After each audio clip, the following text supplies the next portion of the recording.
Bonjour à tous et bienvenue sur l'Afrique en marche, votre chaîne dédiée à l'information, l'éducation et l'analyse sur l'Afrique. Aujourd'hui, nous allons nous pencher sur un sujet brûlant et complexe. Pourquoi Félix Tshisekedi, président de la République démocratique du Congo, RDC, semble-t-il impuissant face à la rébellion du M23? Nous allons analyser les facteurs historiques, politiques, militaires et économiques qui expliquent cette situation. Restez avec nous jusqu'à la fin pour bien comprendre les enjeux.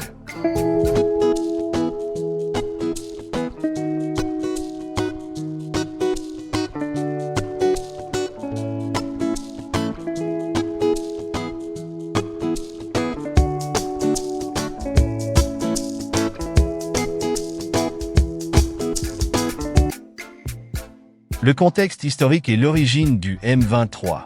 Le mouvement du 23 mars, M23, est un groupe rebelle né en 2012, constitué principalement d'anciens membres du Congrès national pour la défense du peuple, CNDP.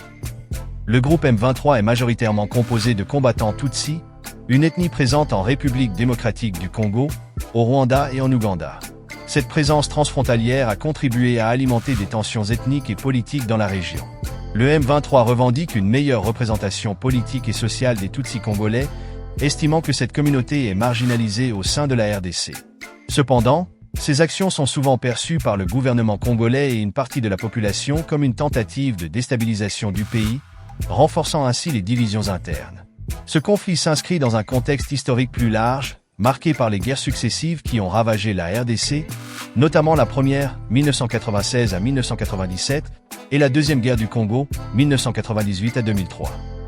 Ces guerres ont vu l'intervention de plusieurs pays voisins et ont laissé un héritage de violence et d'instabilité, dont les conséquences se font encore sentir aujourd'hui. L'origine du M23 est donc profondément enracinée dans ces conflits passés, rendant sa résolution encore plus complexe. En 2009, un accord de paix a été signé entre le gouvernement congolais et le Congrès national pour la défense du peuple, CNDP, prévoyant l'intégration des combattants de ce groupe rebelle au sein de l'armée congolaise, FARC. Cet accord visait à mettre fin aux affrontements et à stabiliser la région en offrant aux anciens rebelles une place dans les institutions militaires du pays. Cependant, en 2012, une partie des ex-rebelles a dénoncé le non-respect de ces engagements par le gouvernement congolais. Ils ont notamment reproché l'absence d'une véritable intégration et le non-respect de certaines promesses, notamment en matière de traitement et de reconnaissance de leur grade militaire. Face à ces frustrations, ces anciens membres du CNDP ont repris les armes et fondé un nouveau mouvement rebelle, le M23, dont le nom fait référence à l'accord du 23 mars qu'ils estiment bafoué. Ce nouvel épisode de rébellion a ravivé les tensions dans l'est de la RDC, entraînant des combats violents et une instabilité persistante qui continue d'affecter la région. Le rôle des puissances étrangères dans le conflit. L'un des plus grands défis auxquels Félix Tshisekedi est confronté dans la lutte contre le M23 est la dimension régionale du conflit. En effet, ce mouvement rebelle ne se limite pas à une simple insurrection interne, mais s'inscrit dans un contexte géopolitique complexe, impliquant plusieurs pays voisins. Le Rwanda est régulièrement accusé de soutenir le M23 en lui fournissant des armes, une assistance logistique et un entraînement militaire.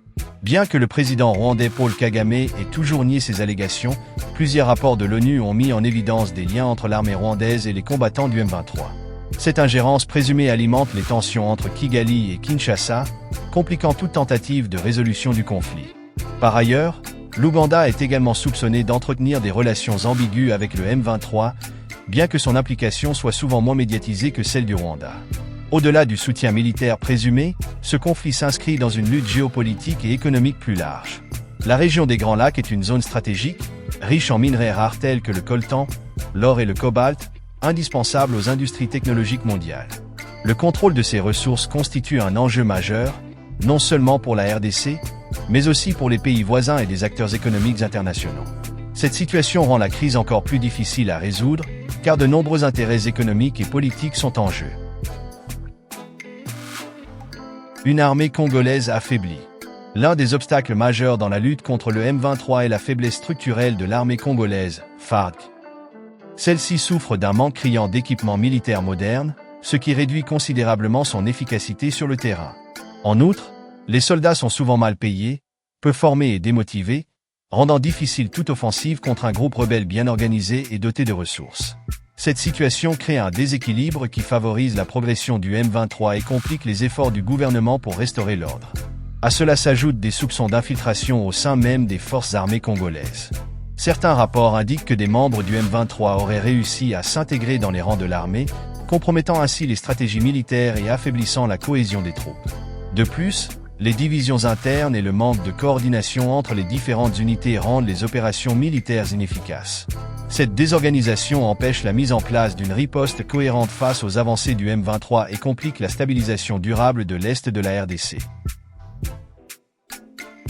La complexité politique et économique en RDC. La situation politique et économique en République démocratique du Congo, RDC, complique encore davantage la capacité du gouvernement à faire face au M23. Félix Tshisekedi doit gérer un pays politiquement instable, marqué par des tensions internes et une opposition fragmentée. Les rivalités politiques ralentissent la prise de décision et limitent la mise en place d'actions efficaces. De plus, il a hérité d'un système gangrené par la corruption, ce qui entrave les réformes nécessaires pour renforcer les institutions et stabiliser la nation. Un autre facteur aggravant est la forte dépendance du pays à la mission des Nations Unies pour la stabilisation du Congo, MONUSCO, déployée depuis plus de 20 ans. Cependant, son efficacité est souvent remise en question, et de nombreuses populations locales l'accusent d'inaction face aux violences persistantes. Face aux critiques croissantes, Tshisekedi a demandé le retrait progressif de la MONUSCO, mais cette décision crée un vide sécuritaire, laissant l'armée congolaise seule face à la menace du M23, alors qu'elle est déjà affaiblie. Enfin, un enjeu économique majeur alimente la crise, le contrôle des ressources naturelles. La région du Kivu, où opère le M23, est riche en minerais stratégiques comme le coltan, l'or et le cobalt. Ces ressources attisent les convoitises, non seulement des groupes armés, mais aussi de multinationales et d'intérêts économiques internationaux. Cette exploitation illégale contribue à un cycle de guerre et d'instabilité, rendant toute solution durable encore plus difficile à mettre en place. Quelle solution pour Tshisekedi? Malgré les nombreux défis auxquels Félix Tshisekedi est confronté face au M23, plusieurs solutions peuvent être envisagées pour renforcer la stabilité de la République démocratique du Congo, RDC.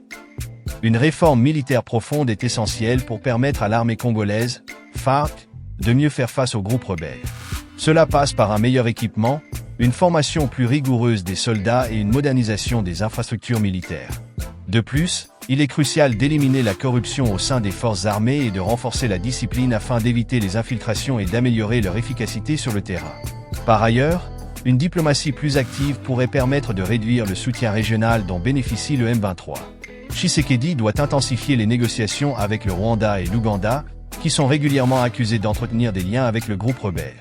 En parallèle, il doit chercher à obtenir un soutien international accru, notamment de l'Union africaine, des Nations unies et des puissances mondiales, afin de renforcer les efforts de stabilisation de la région. Enfin, un développement économique inclusif pourrait jouer un rôle clé dans la réduction de l'instabilité.